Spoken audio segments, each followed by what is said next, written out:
नमस्कार प्रिय दर्शकों, जैसा कि आपने थंबनेल में देखा, जहां मैंने लिखा है गुरु ने पकड़ ली है रफ्तार, अब करेंगे आपका बेड़ा पार। यदि आप भी मिथुन राशि या मिथुन लग्न के जातक हैं तो आज का ये कार्यक्रम सिर्फ और सिर्फ आपके लिए बनाया जा रहा है।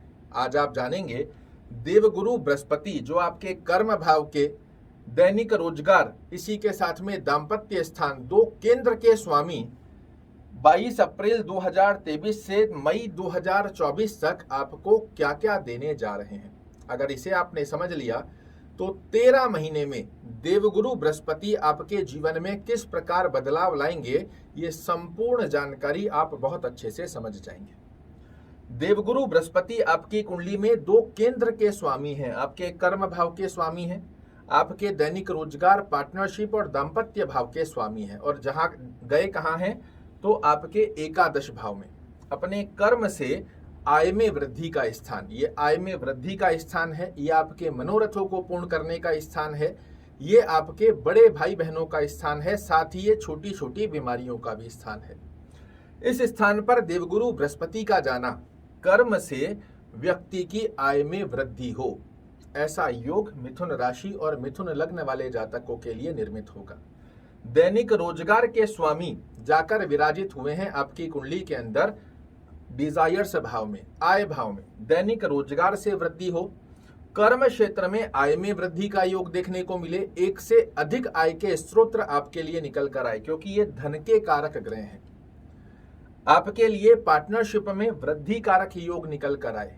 दाम्पत्य जीवन से संबंधित जो मिथुन राशि के कन्या व बालक जिनके विवाह की उम्र हो चुकी है, किंतु कहीं ना कहीं किसी कारणवश विवाह में विलंब हो रहा है और आपकी डिजायर्स है कि सही समय पर हमारा विवाह हो जाए, तो यहां से देवगुरु बृहस्पति आपकी उस डिजायर्स को पूर्ण करते हुए भी पाए जाएंगे। बड़े भाई बहनों से सहयोग की स्थिति भी आपको दिलाते हैं। छोटे छोटे स्वास्थ्य रूपी योग में अगर कोई समस्या देखने को मिल रही है तो देवगुरु बृहस्पति इस स्थान पर बैठकर मिथुन राशि और मिथुन लग्न वाले जातकों की इन समस्याओं को भी समाप्त करेंगे। अब जहां ग्रह बैठता है वहां के तो फल देता ही देता है, जिस स्थान का स्वामी है वहां के भी फल देगा, और साथ में सबसे सर्वाधिक फल जो देखने को मिलते हैं वो देखने को मिलते हैं ग्रह की दृष्टि के। देवगुरु बृहस्पति के पास 3 दृष्टियां हैं, 5वीं, 7वीं और 9वीं। आइए देखते हैं। यहां से जब आप काउंट करेंगे 1 2 3 4 5, ये है पराक्रम भाव, ये है साहस का भाव, ये है आपकी व्यापारिक यात्राओं का भाव, ये है आपके छोटे भाई बहनों का स्थान। जब देवगुरु बृहस्पति आपके डिजायर्स भाव में बैठकर पराक्रम भाव पर दृष्टि देंगे तो ये कैसा फल देते हैं, तो आपको मेहनत के अनुसार रिजल्ट निकल कर आए। आपके छोटे भाई बहनों से संबंध खराब हैं तो उसमें अच्छे योग बनकर आए। आप जो व्यापारिक यात्राएं करेंगे उसमें आपको लाभ देखने को मिले। इस प्रकार का पहली दृष्टि से देवगुरु बृहस्पति आपके लिए फल देने जा रहे हैं। 7वीं दृष्टि आप काउंट कीजिए, 1 2 3 4 5 6 7, 7वीं दृष्टि पंचम भाव पर दे रहे हैं। ये विद्या का स्थान होता है, ये हमारे पेट स्टमक का स्थान होता है, ये चातुर्यता का स्थान होता है, ये आकस्मिक लाभ की गतिविधियों को दर्शाता है व्यक्ति के लिए। जितने भी लोग जुआ, सट्टा, लॉटरी, शेयर मार्केट में बहुत ऊंचाइयां प्राप्त कर लेते हैं उसमें इस स्थान का बहुत बड़ा योगदान होता है।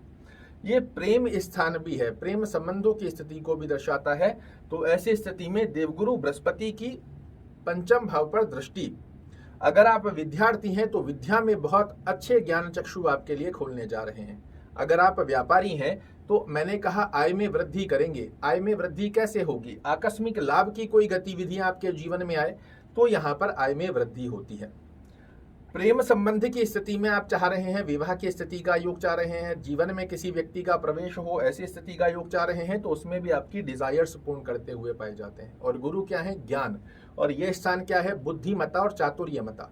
अपनी बुद्धिमता, चातुर्यमता में ज्ञान को जोड़ते हुए जीवन में सफलता का योग इस स्थान पर देवगुरु बृहस्पति आपके लिए निर्मित करते हैं।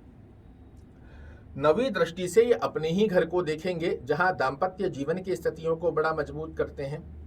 दैनिक रोजगार में आपको वृद्धि देते हैं, पार्टनरशिप में आपको वृद्धि देते हैं। यहाँ देवगुरु बृहस्पति जब मैं ये कार्यक्रम बना रहा हूँ 5 डिग्री के बन चुके हैं, और जैसे जैसे इनमें डिग्री बढ़ेगी वैसे वैसे आपके लिए फल फलीभूत होते हैं, क्योंकि हर ग्रह डिग्री अनुसार आपको फल देता है। अब यहाँ समझने की बात यह है, डिग्री जैसे जैसे बढ़ेगी देवगुरु बृहस्पति का 100% आपको श्रेष्ठ लाभ तो मिलेगा, किंतु यदि देवगुरु बृहस्पति खुद ही आपकी कुंडली में एक अच्छे भाव में नहीं बने हुए हैं, मिथुन लग्न और मिथुन राशि के अनुसार यदि देवगुरु बृहस्पति आपके लग्न से 6वें घर में 1 2 3 4 5 6वां घर ये हो गया, 8वां घर ये हो गया और 12वां घर ये हो गया, ऐसी स्थिति में यदि देवगुरु बृहस्पति आपके 6वें 8वें या 12वें घर में बैठे हैं तो अष्टम भाव में बैठकर ये नीचस्थ भी हो जाएंगे और अष्टम का दोष भी लग जाएगा।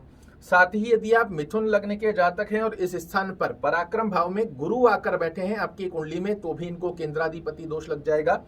6वें 8वें 12वें घर में भी इनको केंद्राधिपति दोष लग जाएगा।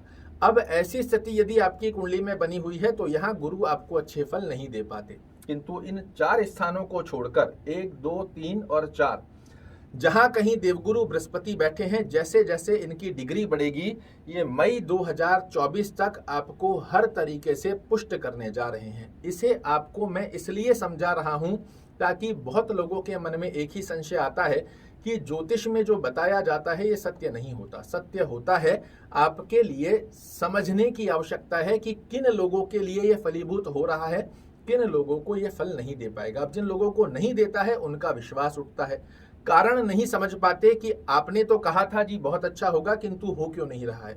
इसीलिए मैं आपको डीप ले जाकर समझा रहा हूं, और अगर इसे आपने समझ लिया तो आप बहुत आसानी से समझ जाएंगे कि ग्रह की स्थिति हमको फल देगी कि नहीं। अब आपको क्या करना चाहिए ताकि देवगुरु बृहस्पति आपको श्रेष्ठ फल दे, तो नित्य 108 बार ओम गुरुवे नमः इस मंत्र का जाप करना बहुत अच्छे लाभ देता है। विष्णु सहस्त्र नाम का पाठ करना या सुनना, दोनों में से जो भी संभवत स्थिति होती है इसको आप फॉलो कीजिए।